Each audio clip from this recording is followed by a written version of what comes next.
Okay. This is episode 1,079 of Clint Cronin Show.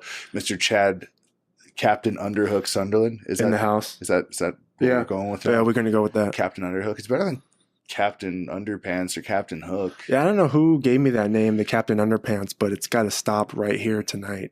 All right. Or today, wherever you're listening to this. Captain Underhook's cool, man. Yeah. I mean, it has a good ring to it. I mean, I get the underhook a lot. It's my move. I like to do it a lot. You may have felt it getting swung across the mat a couple times. You know, it works. I like it. It's a go-to. The guys are definitely in fear of the underhook. That and you're like 240 or something and 6'3", so you get the underhook, and it's gonna move you. It'll move you. It's gonna let you know that I'm turning the corner. That's it. Yeah. It's I try to like cross face the absolute shit out of you when you do it. that effing sucks. So I frame off of your far hip, and then I kind of I don't like cross face as much as I just kind of drag your cheek or chin like back to the center. Yeah. It's kind of like no, it sucks. A lot of people try doing that, but when you do that to me, I feel it the most. I don't think. Well, there's a lot of things in with jiu-jitsu in terms of like not just like the application of pressure. That was freaking sick in the movie when that happened, when he got it and he called down the Bifrost and he with the mat and like really wedging in there and kind of making yourself stuck. Definitely.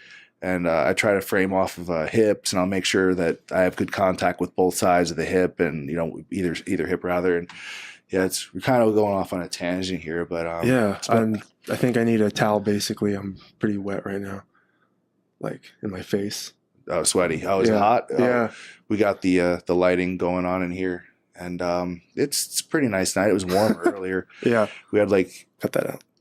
We had a couple people over earlier, just kind of chatting it up, shooting the shit. It was getting warm. Like, man, I don't get to really sit and talk much if it isn't on camera, so I'm not really sure. I gotta like fix my makeup and shit. No, I need to fix my makeup right now. I think I need to buy some makeup. I'm seeing myself in the viewfinder. I'm getting old. You're getting older. Sometimes you need makeup, and I see. Probably you need it. Thanks. Yeah. No, I'm not saying you need it necessarily. I'm just saying when people get older, they're not as confident, and sometimes makeup may help in that confidence level up. Maybe. I sat like front row a long time ago to Al Gore was doing his speech that on what was it called on an Inconvenient Truth. Yeah. And he owned a piece of a company I worked for a long time ago, and he was giving this speech to the whole company, like motivate everybody. Yeah. But it was just telling us. I thought that Odin War was truth. It was like PowerPoint videos. It's like having the flag at half. He basically version of his show. It was like a one man show. He had like a Secret Service guy on each side of him, which is kind of weird. The earpiece, the black suit and shit, Men in Black. Awesome. And but no, was Will Smith there? I thought we were about to go public. I was ready to get paid and go the fuck home, and it didn't happen that way. He just was there to tell us an inconvenient truth live, and I was in the front row, and I had to pee real bad, and it took like 2 hours, and I couldn't get up because the thing was being filmed. There's Secret Service everywhere, and he kept trying to. And how many people do you think, like asking, that you ask the audience a question. Yeah. And then they don't say anything, and you're like, and it's all awkward. Yeah, just like that. And that's great. I'm trying not to pee on my chair and feet and stuff. And the weirdest part was, I don't know if he maybe had like some health issue or stroke or just like Botox, but like his face really didn't move when he talked. Botox. Yeah. I think it might have. Yeah, that's what I was going for there. I think he may have had some Botox injections. I never seen that really up close before. Kind of like Joan Rivers before she passed away. How you knew she was 1,000. Yeah, but her face completely did not move one bit. It just didn't. Like if you saw that episode of Louis C.K. where Joan Rivers is on there and they hook up, and at the end, spoiler alert. Uh-oh. Yeah, her face didn't move that much, but she was funny, man. Respect Joan Rivers. No, big hilarious. Time. Yeah, no, she was. I was a fan. I like her. Man, we did a lot of stuff. Like the members from Black Order and Vision can't do that. Oh, here's the part. I thought it was a good movie. To me, the ending, I wasn't used to seeing that. I don't know. So hold on real quick. For people who haven't seen Infinity War yet, the next couple minutes, spoilers. Turn this off. But we're going to just talk about the movie because if you haven't seen it by now, I mean, actually, it's crazy because as of the second weekend, tickets were still totally sold out all weekend. No shit. Yeah. Well, would it do like 260 million? First day or the opening day or something crazy. I got to get on the movie scene. So it's pretty cool. Marvel was this close to having 2 movies in top 5 because Black Panther's still number 8 in terms of box office. That's good. I mean, it's crazy because you go in and you kind of need to see it for the Infinity War movie to mostly make sense. Yeah, and you really need to see Thor Ragnarok too. Big time. Those two, it's like there's 2 main acts to that movie, 2 main like paths the characters are kind of, because there's so many characters, like 72 heroes and villains total. Yeah. So Thor Ragnarok ends and immediately like a half hour later you jump right into Infinity War, right? Yeah, it's kind of a shocker. You're like, oh wait, what the heck just happened, right? And then when they wind up crossing paths in Wakanda or with the Black Panther people, right? Yeah. You're not going to get the context of who a bunch of those people are and like what it means to the story. Yep. And it's genius because like this is the first franchise where they've had like 15 fucking movies all in the same world. Yeah, and they actually done it right. Yeah. I mean, look at DC. I mean, I love DC. I love Superman. You know, Wonder Woman was great, but they're totally lacking in the movie scene. So they make really good attempts at these movies that are like, but they change the characters so drastically. They tried to do Superman similar to like the New 52 Superman, and an indicator on why they shouldn't have done that should have been very clear. Nobody liked the fucking character. That they brought back the original like legacy Superman. Exactly. So why would you make a movie about this guy that like he's not really? I guess they try to make him younger and like less experienced, less sure of himself. Yeah. And that's not Superman. No. But they tried again. They did New Superman, the Chinese one. Oh, I didn't see that one. So there's a comic book called New Super-Man and the Justice League of China. Okay. Could be good. I mean, it's not potential. Bad. It's not bad. But what it is basically that newer, brash version of Superman. It's just 4 foot tall, or no. I think he's comparable. I mean, he somehow got the powers that were like left over from New 52 Superman when he died or some shit. Okay, and then the Chinese government infused him with the shit. Wait, how did he die? That wasn't Doomsday, was it? That was a different series. No, what they did in the New 52, they basically had this Superman somehow was like split, and this version of him, he was just fucking all beat down. He had like kryptonite poisoning or something. Shit. And then he fought some guy basically to the death, and when he finally died, he basically his body just like dissipated into dust, almost kind of Infinity War-esque. There's the spoiler. That was the one we were going to tell you about. Bodies exploding everywhere. So maybe not. Were people upset at the end of the movie when you were there? There was like mixed emotions. I heard people crying, which I was like, oh, okay, you know, people are really investing a lot of emotional ties to this movie. I mean, I thought it was a great movie, but that the ending did hit me. Because I'm not used to seeing that type of ending, where I don't want to spoil it, but whatever. But when the villain wins, you know, you don't typically see that in a movie where the villain wins and everybody's basically like, what are we going to do now? But I think it's a good setup because people know that it's it's a movie lining up for the next movie, kind of like The Empire Strikes Back. It's going to be like the Return of the Jedi for Marvel, big time. Oh yeah, Return of or was it Empire Strikes Back is basically what this Avengers movie was to the Marvel Cinematic Universe. And first of all, the comics have been out for 20 years now. So if people wanted to know what happened in Infinity Gauntlet or, you know, in the whole Thanos quest for the Infinity Gauntlet, he wins. Like that's at least in the first act of it anyway. They changed quite a bit of stuff. Like his motivation it's more clean cut. In the comic books, he was obsessed with death. Like, yeah, it was, pleasing death. yeah, and trying to Mistress Death, right? Mhm. It was actually a woman, and she was literally death.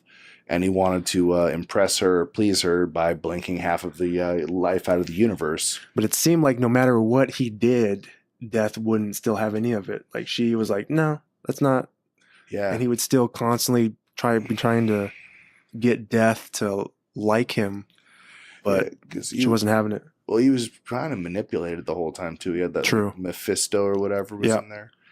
But yeah, they have there's more movies coming. They have the Ant-Man movie coming soon. It looks pretty good. Ant-Man and Wasp. I mean, I thought she was a good supporting role in the first one. I thought, oh, that'd be cool. Then I forgot that there was the Wasp. I was like, oh, they're setting it up, of course.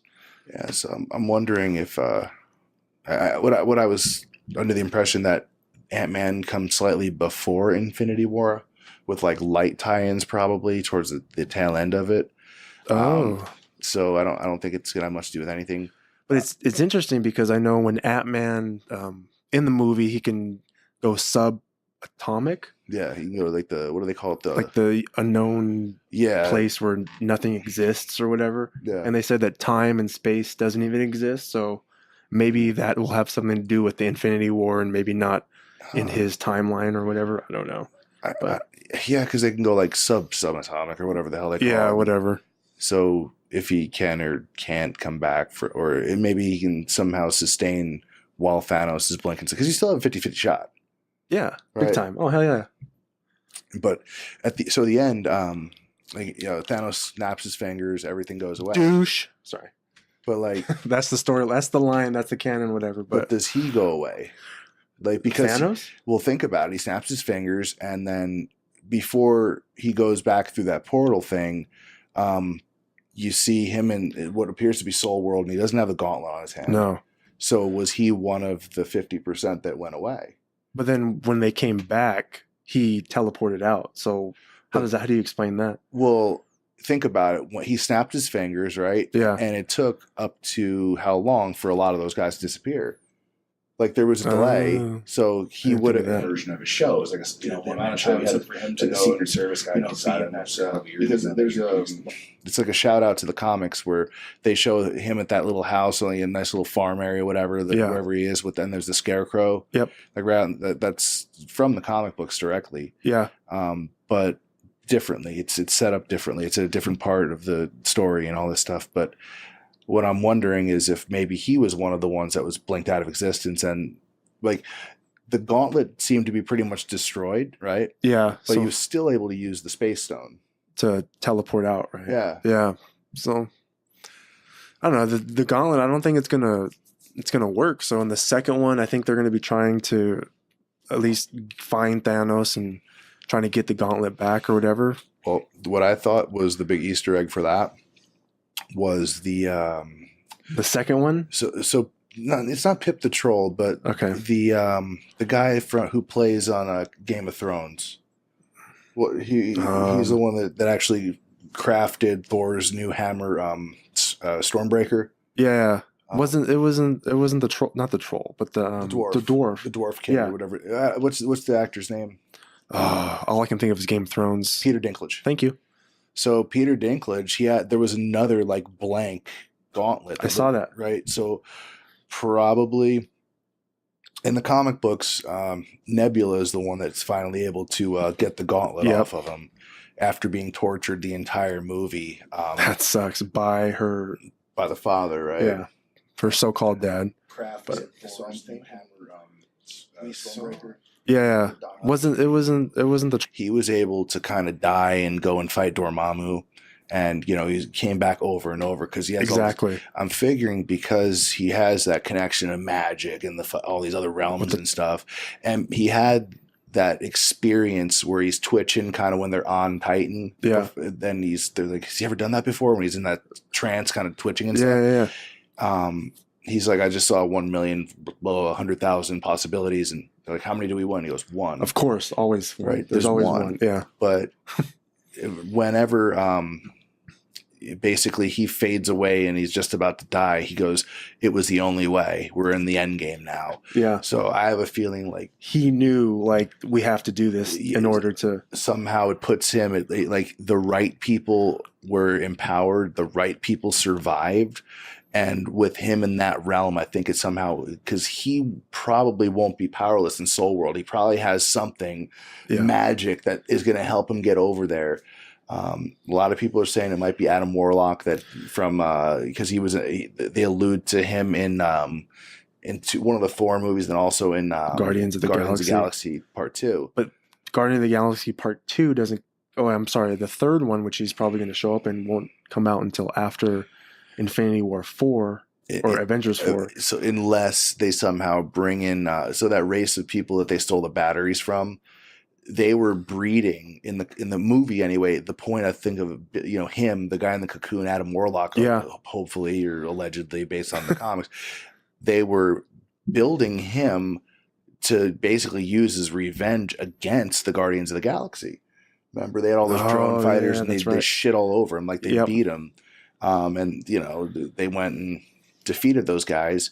So I'm thinking that maybe Adam Warlock first is like. I'm thinking of his Game of Thrones. Thank you. So Peter Dinklage, okay. There's been no story build. You'd have to spend half the Avengers 4 building, this guy waking up from the cocoon and being like, I meant for a higher purpose, because like you have. Well, there's so much story to tell. And right now, he's just not just like genetically created person that we have no reason to believe is going to be anywhere near the story. Yeah, basically. And then, I mean, he's a big part of the story too in the Infinity Gauntlet. Yeah, he basically comic book stories. He basically fights to a standstill with Thanos, and like he's the one that strikes a deal with him. And but what it looked like, just from my perspective, is he snaps his fingers, the gauntlet's broken, the stones are still intact, but the reason they created this gauntlet with all this magic and the greatest, to harness it all, right? So he can focus it and control it, just to be able to wield it at all, right? Yeah. Because if you think back to Guardians 1, Star-Lord, right? He's in control of an Infinity Stone, but he's half celestial. He is half celestial. His father is like God level. Celestial God, right? Yeah. So like and he's barely able to contain it. Thanos is able to hold it with two fingers. Yeah, he crushed the Tesseract with his hand like it was nothing. He put the beat down on Incredible Hulk. Oh my God, that was so sweet. I mean, it was cool to see the Hulk come in and open up a can of whoop ass. For a second. And then one of the Dark Order was just like, oh, let him have his fun. And then all of a sudden Thanos just like combo left, right, uppercut, and just slammed him. It was like the Hulkamania all over again. Oh, he did the body slam on him. He reverted back. I don't think the reason he doesn't turn into Hulk for the rest of the movie is what people are saying. That he was scared. I don't think he didn't want to come out of the closet. I don't think he wanted to stay in the closet for that reason. I think he's pissed at the Avengers for betraying him. You think? Well, aren't they the reason he was sent off planet to fucking Sakaar to because he was too dangerous after the No, I thought he just flew off in the airplane because he's like, this is the only way I can not hurt anybody, because remember the Scarlet Witch, she did the magic and he injured everybody in, I think it was Wakanda. Okay. And then he was like, oh, I can't do that again. I can't let that happen again. So I think he did. Okay. So it's not like in the comics how like the Illuminati basically betrays him and they send him off. Yeah. I don't think it happened like that. I think maybe they tried to do that, but they realized they couldn't because of the things that they were missing for the Illuminati and all the things that they can't have in the comic book. So they're just like, we'll just say it's better for the people around him just to. He just flew off planet on his own. Yeah. With no oxygen. It's pretty much suicide. Well, I mean, it's the Hulk. I mean, he can probably survive. But like no one's done that ever before. True. Yeah. Superman. Ever. Because like that's not a real thing. True. But it just it doesn't make sense. They're like, oh yeah, I'm just gonna go off world on this ship that it'll get me there. What are you talking about? It's not Greyhound. You don't know where the thing's going. Or maybe he just thought, I'll just stay in this ship and wherever it takes me, at least I'm away from hurting anybody. And then maybe Valkyrie found him and said, oh, not the collector, but the Grandmaster. Yeah, Jeff Goldblum's character was it. Was it Grandmaster? Was it? I think so. Yeah. Yeah. He said, "Oh, I'll take him to Grandmaster, and then bam, have him fight in the arena, and one day find Thor." Which I thought was pretty awesome when Thor came in that one scene. Him from work. I know him from work. I was like, "Oh, that was awesome. That was like the best intro." Do you like how they kind of changed Thor's character after that movie? They kind of changed him. I know what you're talking about. Like they changed him to like a not so serious Asgardian, like badass, like a dipshit frat boy. Thank you. Yeah. Like they made him into a dipshit frat boy, and they made Incredible Hulk into this dude with a comb. Like he had a comb over and shit. Yeah. No, I didn't like that. I thought Thor, how he was with the long hair, and then the beard, the badass beard, was just killer.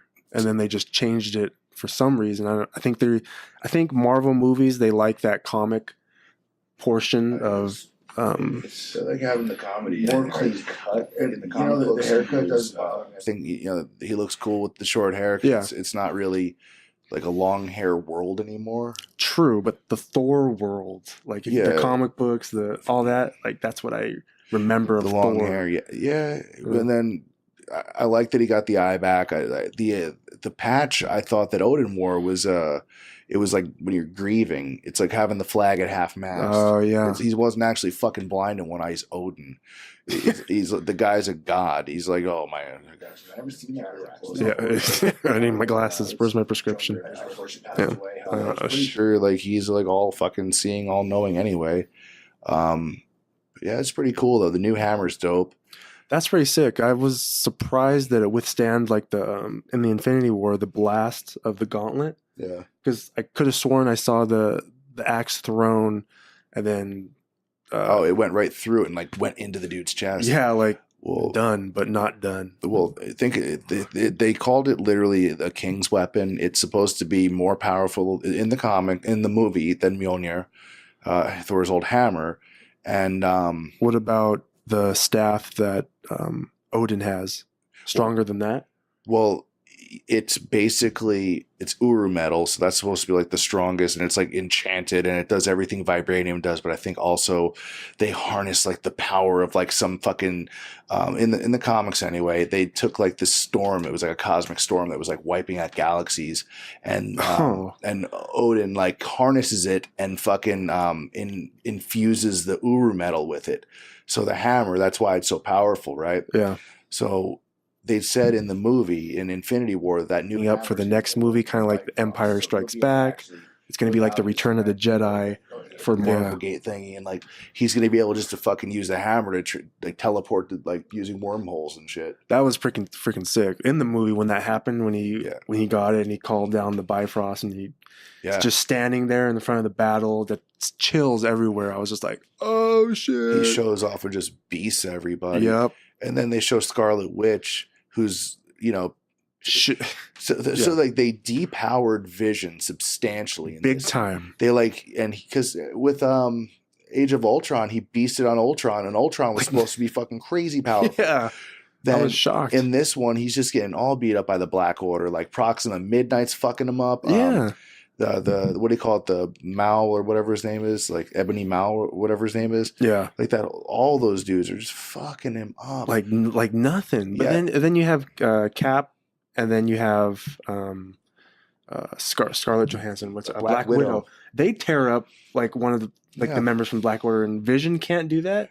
Here's the part that I called bullshit on. He has an Infinity Stone in his fucking forehead. Thank you. And he blasts a dude with it, and he's just like nothing. Like he just blocks it. Like it's all that's supposed to be Infinity Stone. Yeah. Come on. You should be able to fucking one-shot anybody with that thing. Yeah, big time. How are you inconsistent with those? When Thanos uses it, it's just like he shits all over everything. Big time. And I get it, he has 6 of them, but this dude, it's an Infinity Stone. Yeah. It's literally I think it was Wakanda. And then he was like, "Oh, I can't do that again. I can't let that happen again." That was the first shit after the Big Bang. Those 6 stones were supposed to represent everything. And then one guy can block it with like nothing. With his wrist. Yeah. He's like, nah. Like, were they Wonder Woman in that with the chalice or what's on her shoulder or the wrist? Yeah, but so you make him way less powerful in this movie, but then Scarlet Witch was super powerful. Yeah, and she's anyway supposed to be like a very powerful mutant and shit. I mean, she was able to. She is a mutant, by the way. Yeah, She's an X-Men whole thing. Well, she's not. Well, wasn't she enhanced though by Drecker in the movie? But like she is like a what do you call Omega level mutant in like the X-Men stuff. Well, I mean, Quicksilver. He was also shrink when you get older sometimes. No, yeah, just put him in a blue screen or what. Notice like Days of the Future Past had both also. Yeah, and then to go on a tangent, which Quicksilver was better, Days of Future Past or Infinity War? Oh, or for sure, Days of Future Past. That was like the funniest part of the whole thing, like him doing, running and shit that I wish the Flash would do in the show, where he would fuck with people a little bit more. Yeah, like where's the comic? Because Barry Allen or whoever the Flash is usually that. So like for me, I love the DC shows. Like I don't really get to watch TV, but I will watch the Flash every week. Yeah, I've been watching Krypton too. Okay, that's just started, right? Yeah, on Krypton Sci-Fi or yes, it's pretty dope. Yeah, it's spoiler. There's already fucking Doomsday cameo on it. No, and he looks cooler than the movie Doomsday. Yeah, and is it Kal-El when he's a teenager? Or this is Krypton 200 because Kal-El showed up as a baby, right? So Krypton is Adam Strange, who's like kind of he's a superhero. He's from Earth, but he went to this planet named Ran. It's next to Thanagar, where like Hawkman and all them are from. Yeah, and he's like the biggest hero on Ran. So that's like Polaris system shit. Like if you're into like deep cuts of like old school DC comics, you'll know who Adam Strange is. Yeah, he was a big part of like Infinite Crisis, which is a fucking awesome story. Like the Ran Thanagar war part, everything. The countdown to Infinite Crisis, that shit's fucking awesome stories. It's Jeff Johns shit. This guy's fucking amazing. But so it's basically this guy travels from Earth 200 years into the past and goes to Krypton because someone is attacking the time stream, and someone's there trying to make sure that Superman's never born. Oh, okay. And the big bad is Brainiac, and he's fucking badass in this. Does he have like the head with like the holes where he can plug into the freaking? He has so far like you see his ship, and you see he's able to create basically like sentinels of him. Like he infects these people, and they become like they're his like progeny. And like he goes and scouts the planet for information before they fucking destroy it. That was in one of the DC cartoon movies, wasn't it? The yes. Unbound, Superman Unbound. I think it's just Superman Brainiac, isn't it? Oh, it may have been, but no, Brainiac was the main. Yeah, Supergirl's on it. Yeah. Brainiac's doing the same thing as the ship. He's putting the drones down and taking over the planets. Yep. And then okay. Yeah, that's dope. It's a cool show. I like the Flash, Supergirl, Arrow, like all that stuff's cool. The problem I got with Supergirl is like, and the Flash too. They play so naive. Yeah. And they always get one up by these like way less powerful people. Like Supergirl's like, wait, what? If you can see everything and think so much faster than everyone else, it's like, how are you taken advantage of so easily by these like way less powerful? Like, yeah, like this season, have you watched it? Flash? No, not. I've lagged this season. I'm disappointed. But like, how does a dude with a cold gun or a flamethrower or this season, it's the dude wasn't even a meta. He was just really smart. Yeah. And he figured out technology and planned stuff really well. And he's always able to be a few steps ahead of Flash. The dude can literally just be like, I got it wrong. Just go back in time and be like, nope. And just put a banana peel under your fucking foot and you slip your fucking whole. Well, the Flash can't do that anymore though, because if he goes back and tries to alter the timeline, that just fucks everything up. But what? I mean, they're like, we must the time stream. That's the whole show. Constantly fucking with the time stream. Every show, they're going back in time. Yeah, like unless they went back to the day that they became the thing, and because they've already done that and stopped doing it. Yeah. And if the premise of the show is to fucking fix time inaccuracies or shit that went wrong on the time stream, it's like, wait, it's cool if you do it. Yeah, but if the Flash does it, everything's all fucked up. Yeah, like, and you gotta be. It's like Doctor Who. I was never a big fan of it. My brothers were into it when I was a little kid, like the old version. Yeah. But that was always like time travel logic was you make all these rules, but in every episode they break them by the last rule. Like the end episode, rather.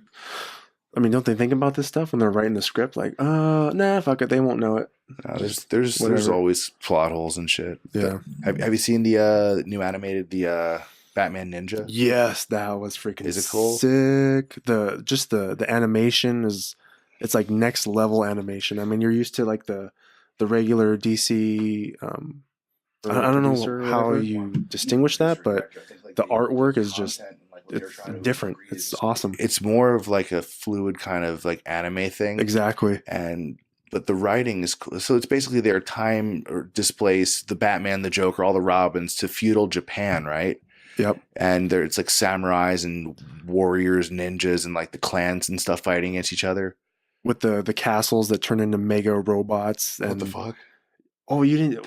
No, like I got halfway through the new Suicide Squad animated movie, which is dope. That was sick. Hell to Pay. Yes, that was sick. Because Reverse Flash. Yes.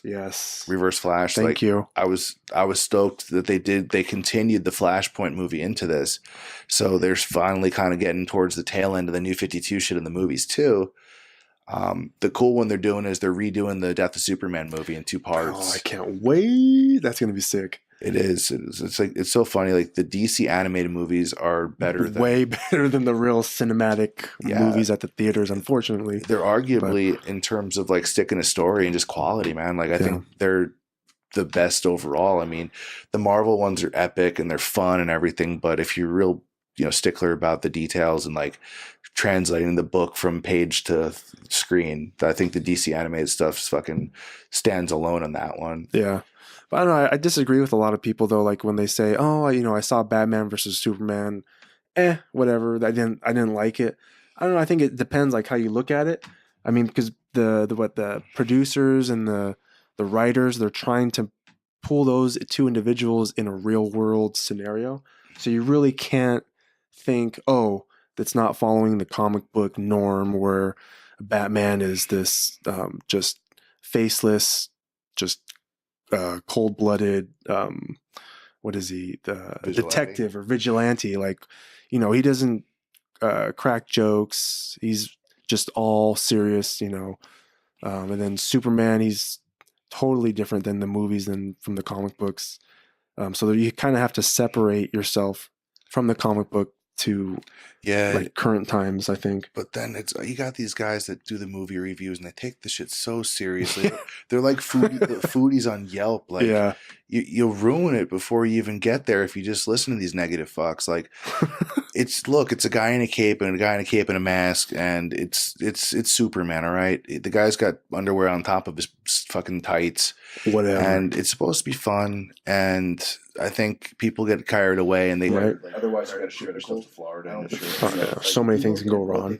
They lose it, whatever. And bringing all these characters in, and as long as the movie was like, it'll obviously stand up. Yeah, I think people were like overly critical. I'd be willing to bet that a lot of those negative reviews and stuff were kind of like, like the Russia thing with the bots and all this shit. I'd be more than willing to bet there's quite a bit of that, and the studios messing with each other and like dealing with not ads, but negative, like trying to fuck with each other's ads and not ads, but campaigns or whatever. Yeah. I don't think it was a bad movie. I think there's other stories I'd rather have seen told.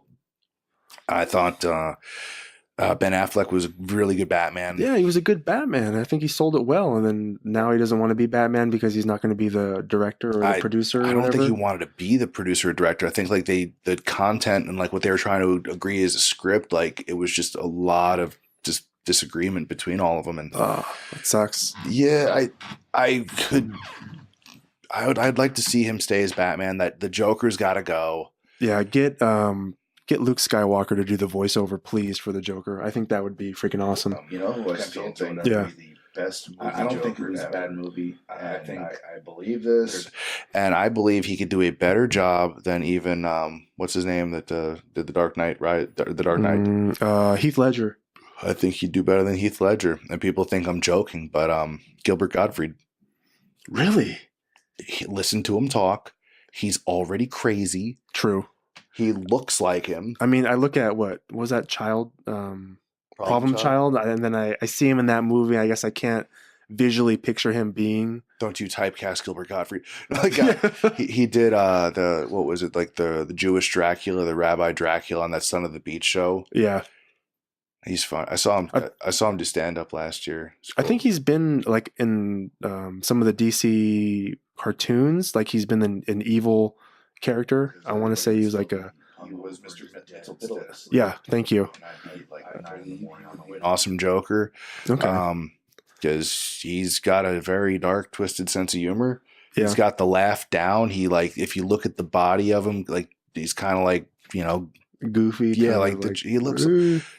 You wouldn't have to do much to make him into the Joker, and I'm pretty sure he'd be able to just ad lib and just improv a bunch of that shit. Yeah, and I'm not even trying to be ironic or funny. I think he'd be really fucking good at the job. Better than, well, this could be a different level, but Jack Nicholson. In the original Batman, was that 1980 something? 89. 89, yeah. Yeah, why not? Yeah. Why? Because he's because they're different types of Jokers. Like the Joker from the Batman movie from '89 was like almost like the Golden Age Joker, where he was more like a gangster kind of boss. He was like funnier and like, but he had that romantic thing with Vicky Vale, but he wasn't that crazy. Yeah, he really wasn't. I mean, then you look at Heath Ledger, and it was like the anarchist. He was pretty fucking crazy. Yeah, the fucking psycho. Just, but I think like this was a different direction with yeah, just about it, but just listen to the laugh. I'll listen to it. And some of his stuff on Howard Stern, like they did a bunch of bits where he's like, what he goes, he's fucked up jokes. Wait, so Howard Stern is backing this, where he should be the Joker, or you're just saying that the bits that Godfrey does on Howard Stern? It's been brought up on there too.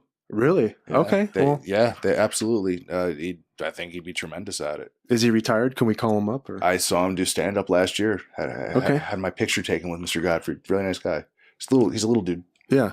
I mean, fucking lots of people are smaller, but I mean, he's like he's relatively older speaking. now. Yeah, I mean, but you shrink when you get older. Sometimes I think he'd be good at the job. No, yeah, just put him in a blue screen or whatever, or throw some paint on his face and just tell him, "Babe, be yourself." And it's got to be better than the shit show we got from Jared Leto and that Suicide Squad abomination. Yeah, that killed it for me. It's like, what? I mean, what was that supposed to be though? Like, who was? To me, it seemed like more he was like a fashion model with like his outfit and having like the button-up shirt with his like chest showing and like just. I don't know. If you called him something else, I wouldn't have minded the character. But when you call him that, it's offensive because that's not the Joker. Because that's totally not. It's not. And you look at the different like incarnations of that character over the years. Like you have the Dark Knight Returns Joker. Yeah. You have and that's like the older version of Joker. You have Golden Age, Silver Age. You have New 52 Joker, who's way more brutal and fucking disgusting and just in your face. And then you have Death of the Family, or what's the what was the book with Batgirl with the not Death of the Family? It wasn't The Killing Joke. Yeah, the Joker from The Killing Joke, which is like another. Then that kind of became like the de facto Joker for a long time after that movie. Yeah, but or after that book, I should say. That movie book, I think it did come up out in a movie. It's really good. It's the highest grossing Fathom Events. Like it was in the theaters for one day for one showing. It was. Yeah. Yeah. If you keep track of Fathom Events. That's the thing. If you want to go watch like a UFC in the movie theater, or like watch a Mayweather fight in the movie theater, they had The Killing Joke as one. He's doing the same thing as the ship. He's putting the drones down and taking over the planet. That's freaking awesome. Yeah, the Comics Conspiracy Geekbox crew. Yeah. Shout out to Ryan Higgins for always hooking me up with movies. Hey, that's awesome. Yeah, that's a good connection right there. Oh yeah, they all know him. They all love him, man. Like Scott Snyder called the other day when the DC Metal, the last issue came out. Like he calls. Yeah. And they sent people who were like overly good. No. I'd be willing to bet a lot of the last issue Damage. And it's pretty expensive. So you can send him a fucking cake from DC. That's freaking awesome. That's love right there. That's respect. Yeah, he's been in with like all the DC people for years. Like he'll go to those panels at Comic-Con and he'll go to ask a question. Like Jeff Johns and all those guys, they're like, "Oh yeah, hey Ryan, what's up?" Yeah, they just fucking know him. It's like, all right, man. That's freaking awesome. Yeah, that's the dream right there, to go to Comic-Con. You have to buy tickets a year before you want to go. Well, what you do is So first of all, you can, as long as you sign up for the Comic-Con website like has a membership where you sign up for an account. Okay. And then once you have that, it's like your Open ID or whatever the hell, I don't know what to call it, but it's on the Comic-Con website. You have to sign up for a login, and they tell you like when the tickets are on sale and available. And then like you log on those days, and they have different prices depending on like when, like, but WonderCon, for example, you can, as long as you have your ID ahead of time, you can get the WonderCon one. So if you just want to go to like Anaheim, it's fine. It's not that hard. Yeah. The one in San Diego, that's the one they sell out pretty quick. The king of all. That's that cons. one. Well, that one in New York, but I think San Diego probably more so. Yeah. But I've done Vegas, like a few of the Bay Area ones. Like the San Jose one. I've done that a number of times. And then I've done WonderCon twice now, which is cool. I mean, once you go to a few of those, you've seen like most of what's there. Like I run into vendors like when I'm in Vegas visiting family and stuff, I go to Torpedo Comics. Oh, so that's the drummer from System of a Down owns it. No shit. Yeah, so he's in there just like kicking it. He's got his drum set in there. He's got a crazy collection of like really high grade like Golden Age and Silver Age books. Oh, nice. So you could go and drop. There's a couple books that are over $250,000. No. Yeah, they got the first appearance of Spider-Man, like in its CGC certified 9.4, 9.6 ratings, signed and verified, like in one of those CGC signature series certified things by Stan Lee. No. Yeah. Is it like a case thing? Like it's like a plastic Declaration of Independence? You know how it's like in that glass freaking. It's in like this really heavy like plastic. If you to open it, you have to break the seal and like it's no longer certified or whatever. I got a bunch of books like Jim Lee. I have a Stan Lee first appearance of Wolverine. So that was like 9.6 or 8 or something like that. Out of like 10. 10? And like these are like for that one, his book, it's like a 60-year-old book, 50-year-old book, right? No. And they have like older older Superman books, like the first Green Lantern stuff. They have stuff from the 40s, and like if you look at the color on the covers, they look like new comic books. That's like how like good a condition stuff they have in there is. Because they take more time when they produce. They just have like high end collections. This guy's got like when they go to a Comic-Con, Torpedo Comics, what they do is they bring out this thing called the Gotham Central Vault or whatever. Nice. And it's got a red carpet, and you go in this room that they set up at cons, and it's basically a museum. They're all for sale, but expect thousands. Like I said, like there's a few books over 100, over 200. Wow. Like they're serious, like high end. But then you can go and just go buy your books, whatever. They have statues. It's a cool store. Yeah. They also get a lot of like special editions. Like they do variant covers that are specific to Torpedo. Okay. So the cover's only available there, and it's special art just for like certain issues. And then I think every couple of weeks they have an artist or a writer like coming in and doing signings, and you pay them like $200 a year, and you get a ticket to every one of these signings. And there's like 20 of them.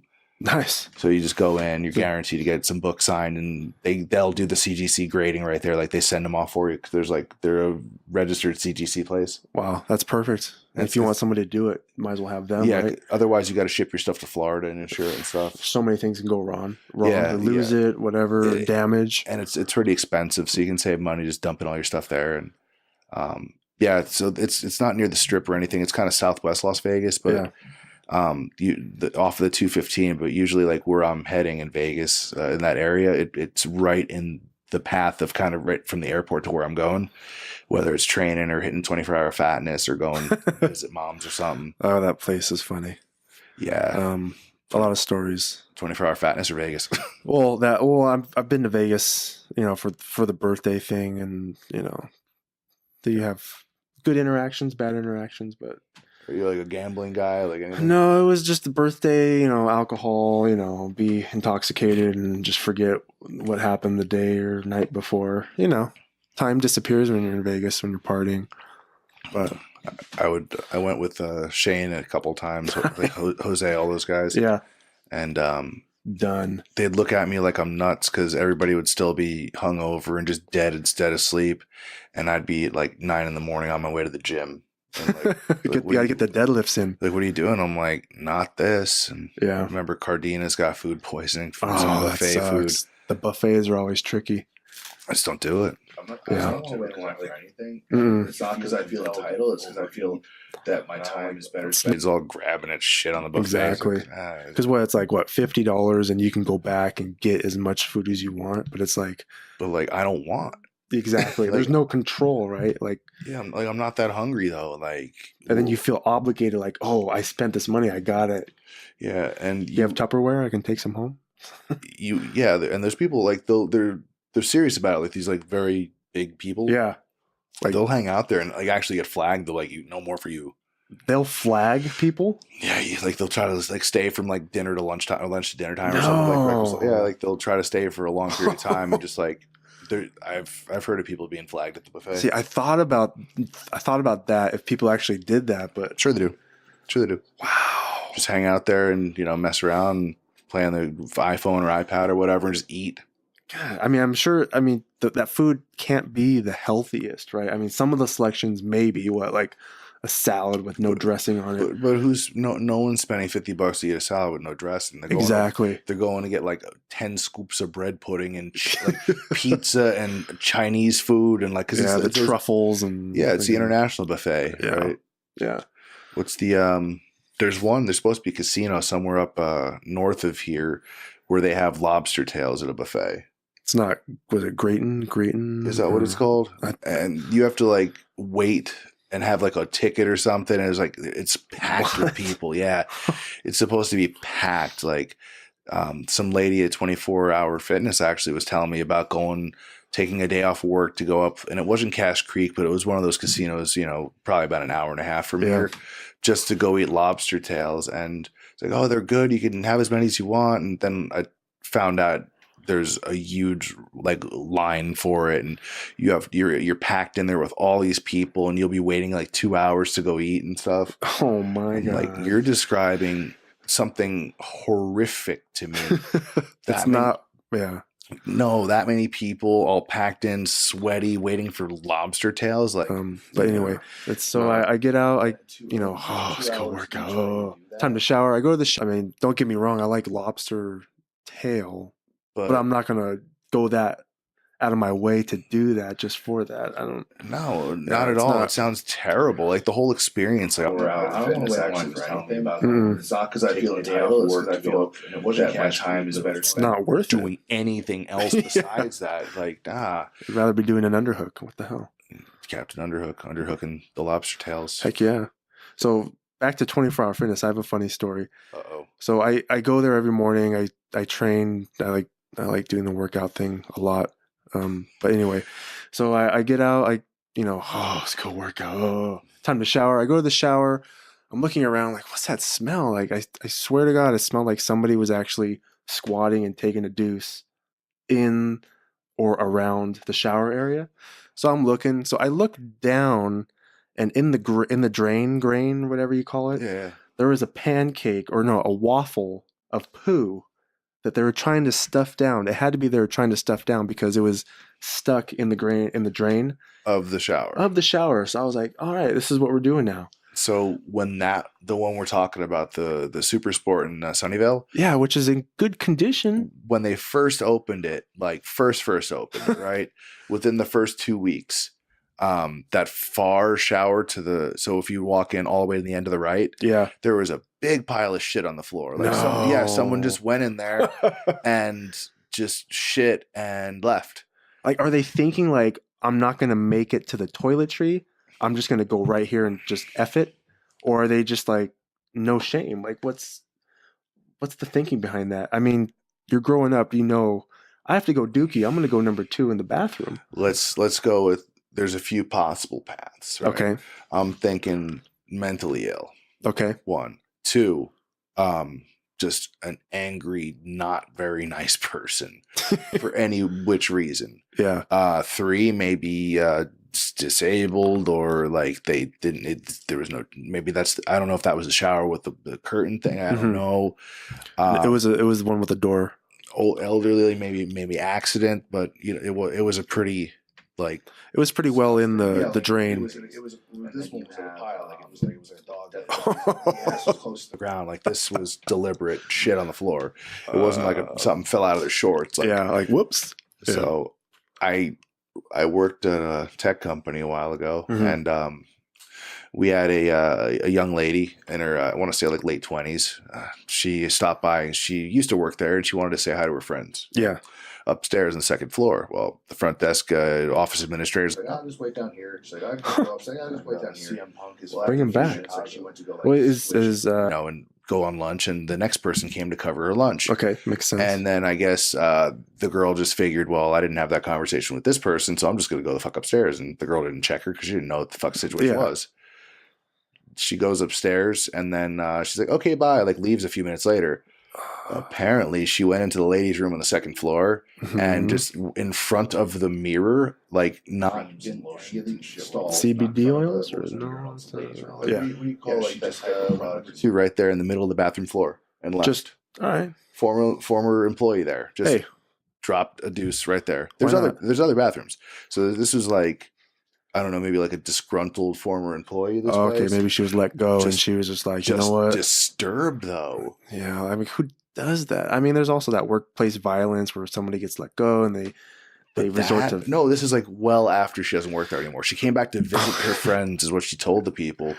But yeah, she totally pooped all over the floor. So is that mentally like unstableness? Like to actually consciously think, okay, you know what? They effed with me. I'm gonna go.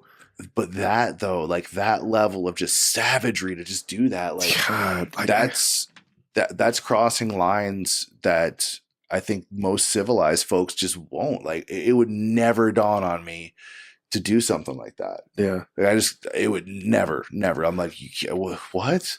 I mean, not even in like an emergency. If I really had to go, yeah, that's crazy. That's important. Wrong. That beats the 24 one.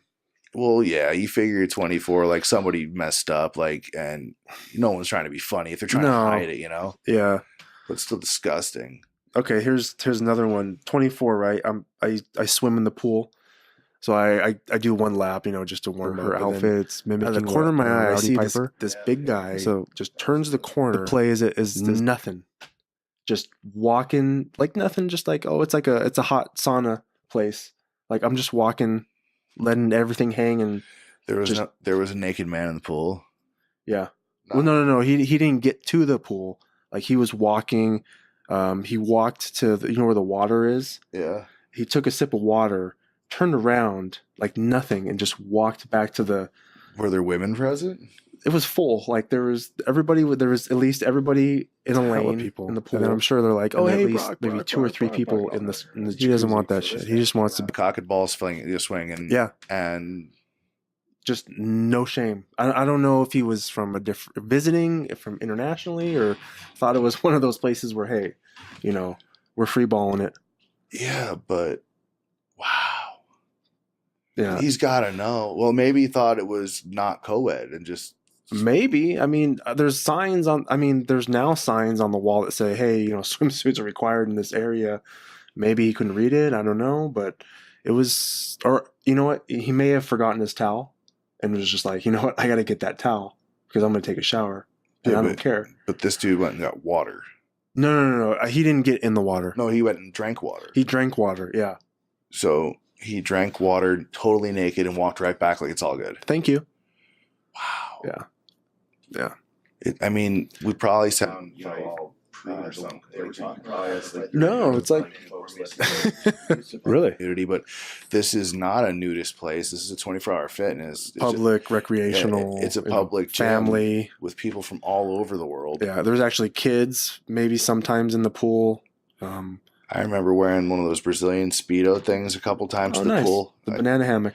Yeah, well, it's a Sunga. It's not a Speedo. They're not as tight. There's some room for stuff to move. That's important, I think. Yeah. And it would be funny. I would be at a condo complex or whatever outside, about to go swimming, and the parents, like, there would be some kids with their parents, and the parents would see me coming. They're like, hey, come on. They like pull the kids out. I'm like, yes, I get the place to myself. No. Wait, so that they wouldn't pull the kids inside? Okay, time to go in. But then they would come back out. No, they would just take them and run away. They were afraid of the. They were scared. Yeah, they They feared the bulge. Now, was this in the States here, or was this when you were like visiting or in Brazil? No, this is here. Well, I wear them in Brazil too because I bought them. Brazil, there. There's no F's given, right? Well, that's just the norm. That's what you wear. Yeah, you'll see like these big like obese people wearing like the tiniest bathing suits. They don't care. Yeah, they're happy as fuck. It's like tooth floss. I don't care. They'll make fun of you for wearing the board shorts. They're like, "What are you afraid of? Like, you got no dick or something?" Yeah, I don't know. But I would. Yeah, I still wear them around. I would wear them to the hot tub and the pool and stuff at 24 too. But then, oh shit, I just hadn't gone in that water in a long time because it's tricky. I mean, you got to catch it on a good day I think Friday morning or Friday afternoon. If I know it's clean, yeah, because Thursdays they clean it. If what they do to clean it, I don't know. The schedule's posted, but that schedule makes me confident getting in there and not hopefully catching something on the way out. See, what bugs me, and if I pay any attention to things going on around me at that swimming area, I get upset, and it's just bad. Most people I see there do not shower at all before getting in. They'll come right from a workout, take their crap off, and just get in the hot tub. And a couple times I'm like, "Nah, you're showering first." Yeah. No. So what do you mean? You're not getting in here if you don't shower. I'm telling you right now. Shit. I'm actually one of those people. But no, there's a but. There's a big but, not a small but.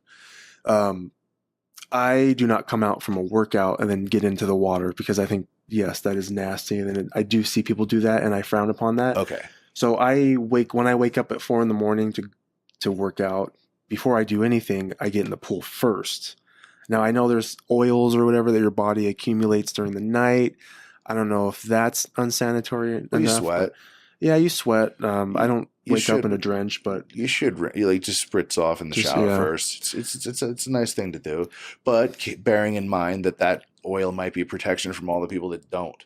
That's true. Yeah. So I don't know. But I feel like if I just jump in the water, it's wakes you up. Hell yeah. If I take a shower first, I feel like that nullifies the jumping in the water. Holy shit! Like I'm awake now. But this is preference because it's like gradual, just weaning into it as opposed to just jumping in. And the key is not when I'm swimming, not to look directly down at the bottom of the pool because you might see some unwanted band-aids or some hair that you may not want to have in or around your face area. Oh no! But yeah, usually when you swim, your face is in the water. Well, like the jacuzzi has that foam of doom.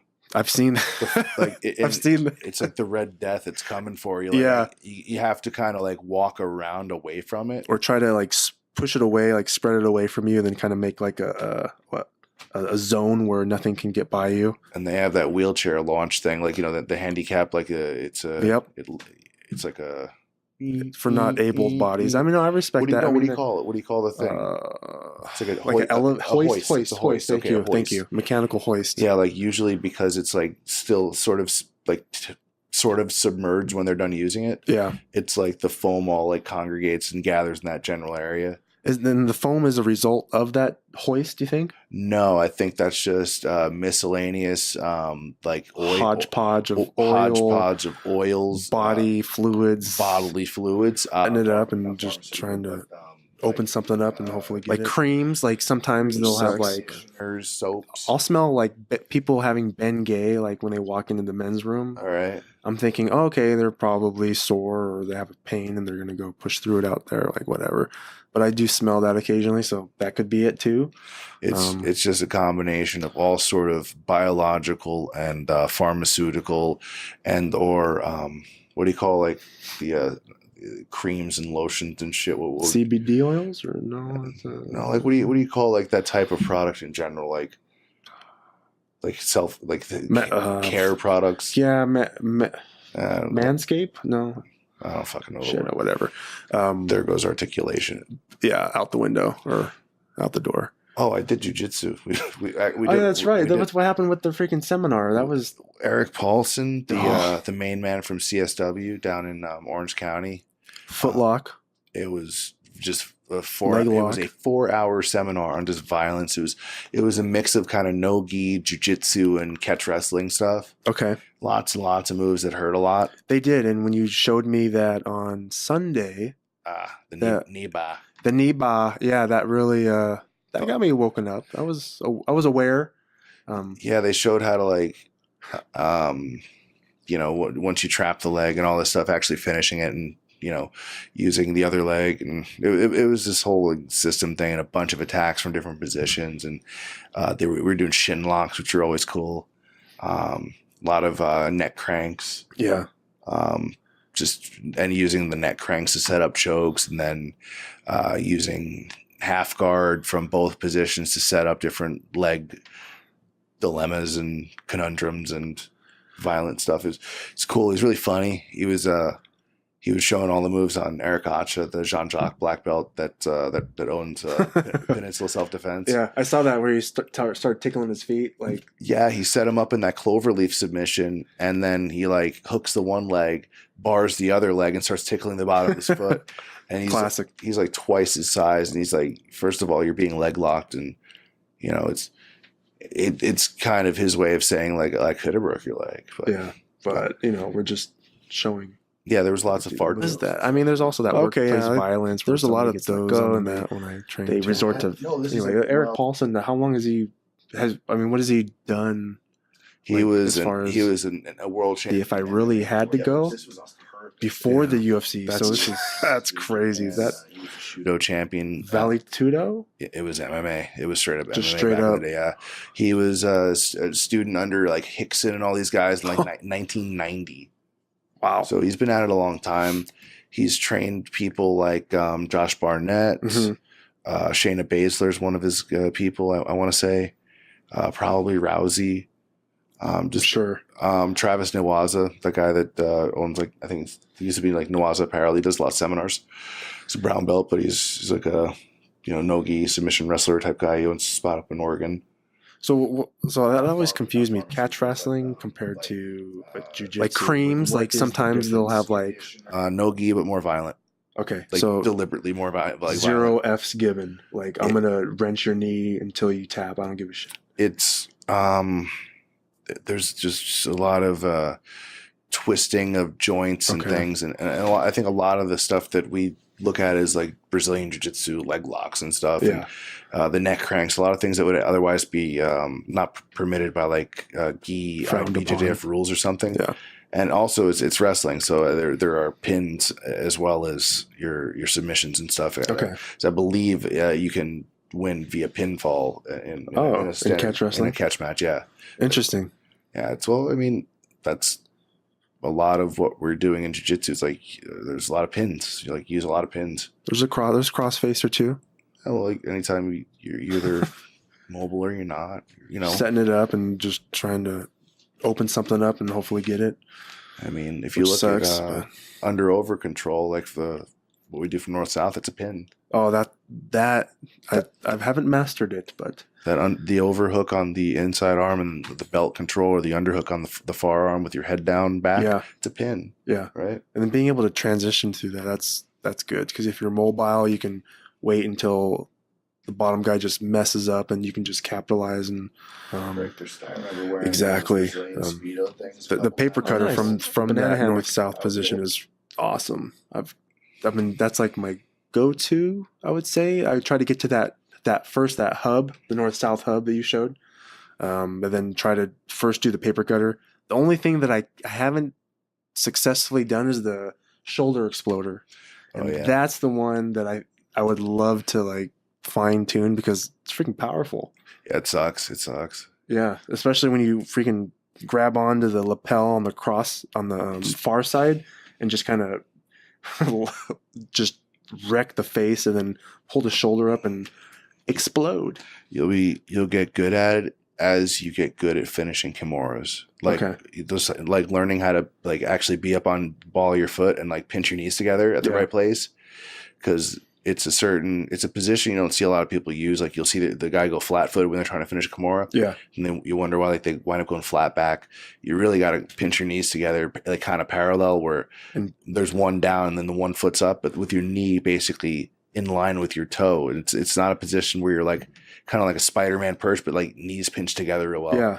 It's one of those things that if you're not seeing it on the mat happening as I'm explaining it, it's kind of hard to describe, but as you start getting good at finishing Kimuras in that position, that shoulder lock also from the paper cutter fail basically comes way easier because you get used to that balance and really having that nice, pinch, that the real good clamp on the body with the knees.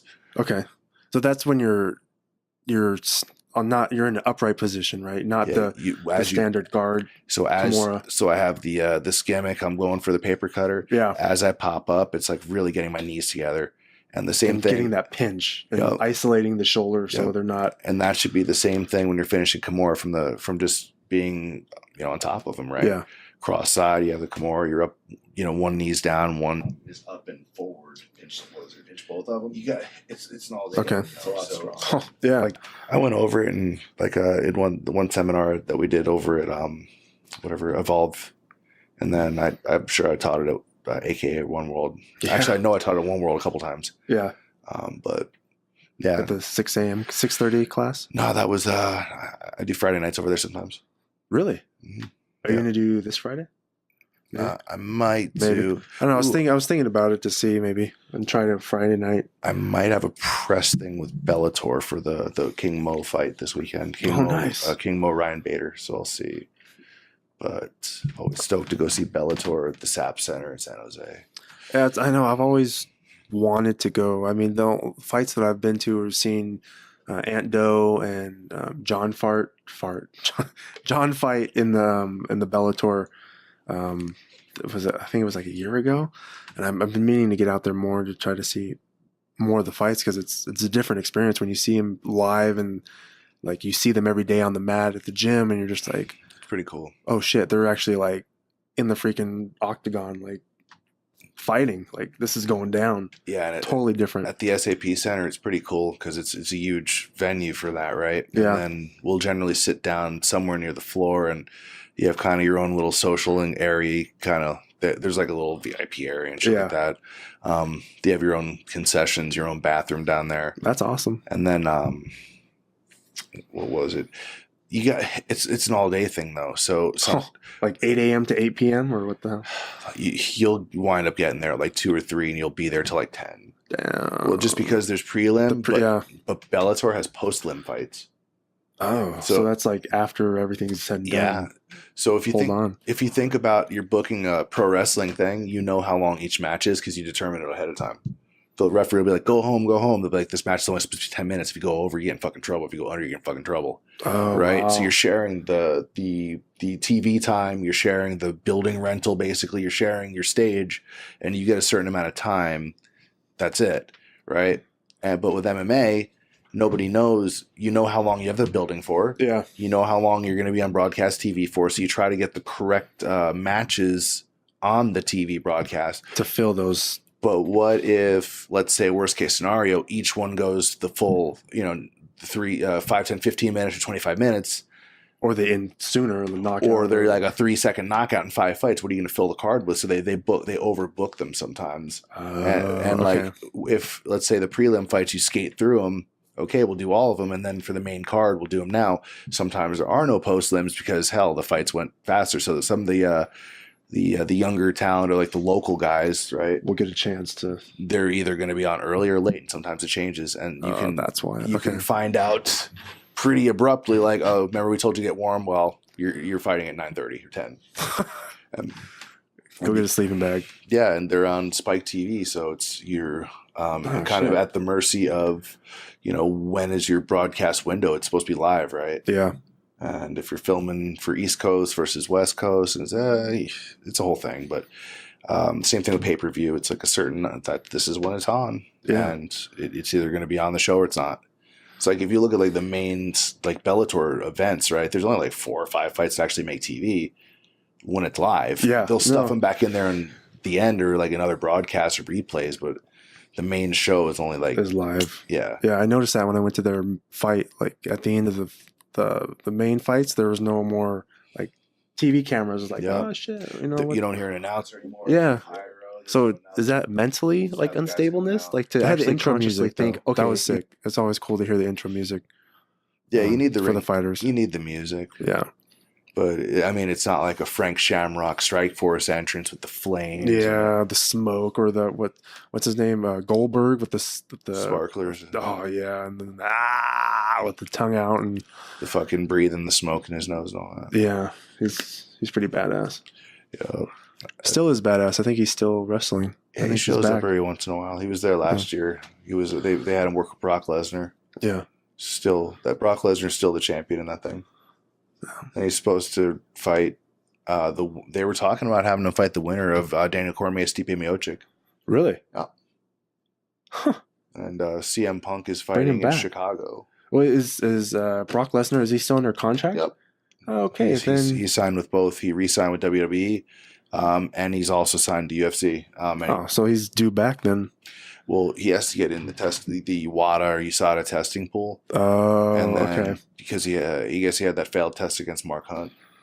So then that fight didn't even happen, basically. Like, even though he won, he didn't. I don't think it turned into a no contest. I think he still has the win. He just got fined. Oh shit. Well, he's probably like, well, fuck it. If I'm just gonna get fined, then he doesn't care. Yeah. Brock Lesnar doesn't give a fuck. I wouldn't care too if I was Brock Lesnar. He's not interested. The guy lives on sure. Saskatchewan, Canada, or something. Yeah, like secluded, right, from all life. It's pretty cool. Like, he doesn't do many interviews about his life, but he did. It was like a Stone Cold podcast. Oh no! And Stone Cold? Yeah, and Stone Cold interviewed him, and they talked about like hunting and which kind of rifles he likes and where he lives and his cars and shit. Yeah, he's like a big Mopar guy. Oh, nice. Okay. So he's showing like they both of them are into Ram Chargers and shit. So they're talking about that and geeking out. Yeah, like, and he doesn't really care for people. He has a really tall fence around his house, and his nearest neighbors, I think there's a mailbox like half mile away. Oh, nice. There's a half mile in the other direction for his nearest neighbor. Yeah. He was living in Paulson. How long what has he done? Like, as far as, there's a hell of people. And then I'm sure they're like, oh, hey, Brock. Yeah, he's not interested. He doesn't want that shit. He just wants to be, leave me alone. I'll come out when I need to, kick some ass. I'll do some F5s and I'm out. He does what he has to do. He shows up on the dates he's booked and that's it. Otherwise, he just wants to be left. He doesn't want to be famous. Yeah. Daniel Bryant, does he have his own? He doesn't even want to do movies. I don't think he's been offered movies, no? Or okay, so 0 F's given. Like, I'm going to wrench. I mean, he doesn't want that attention, I guess. I just don't think he likes people very much. Yeah. That's it. And he was, he's pretty adamant about all that, so it's cool. Yeah. They got Ronda Rousey doing. I saw that. Did you see her match? No, but I've seen like her outfits mimicking what Rowdy Piper. Yeah. So that was the play. Is it she's related to him somehow in it or no? No, it's just she actually got her name Ronda Rousey from Piper. Like he didn't blessed know her that. Using it. So they were both students of Judo Gene LaBelle. Oh, Gene LaBelle, like the guy that taught Bruce Lee grappling. Like not Bruce Leroy. No, not Bruce Lee. Like the real Bruce Lee. Yeah, Gene LaBelle's like, very famous grappler. The guy's the man. He's legend. He was Rowdy Piper's instructor too. Oh shit, I didn't know that. He basically said that Rowdy Piper was one of his black belts. Judo. And for the judo or black belt, whatever. Probably. Yeah. Probably taught him all kinds of shit. I don't know. Yeah. But I guess through Gene LaBelle, Rowdy Piper, and Ronda Rousey, and apparently the story they're telling, or what she said pretty consistently, is that basically Rowdy Piper was very influential to her, like how he was in the ring, his promos, and then he gave her advice and stuff. I guess they were friends. Before he passed away like 2 years ago, she was on his podcast actually, I think. Oh wow. So there's some deep connection there. Something. Yeah. But so she her first night in the company, she wore his jacket. Then I guess she had her own made. Oh wow, that's cool. No, the I'd say like one of the for WrestleMania, I think that's match of the night was her and Kurt Angle and Triple H and Stephanie. Damn. It was pretty good. Like I didn't think she would be that good, and she was pretty good. She was decent. Yeah.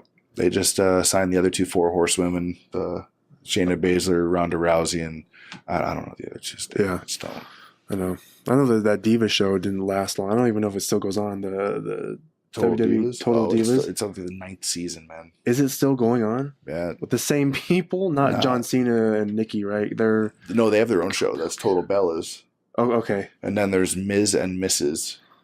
Jesus. Because like she married the one Quebec girl, and then so they have a kid now, and they have their own show. So there's 3 shows on E that are all WWE related. Daniel Bryant, does he have his own show? Well, he's on the Total Bellas, right? Oh, he's married to the other Bella. Whatever her name is.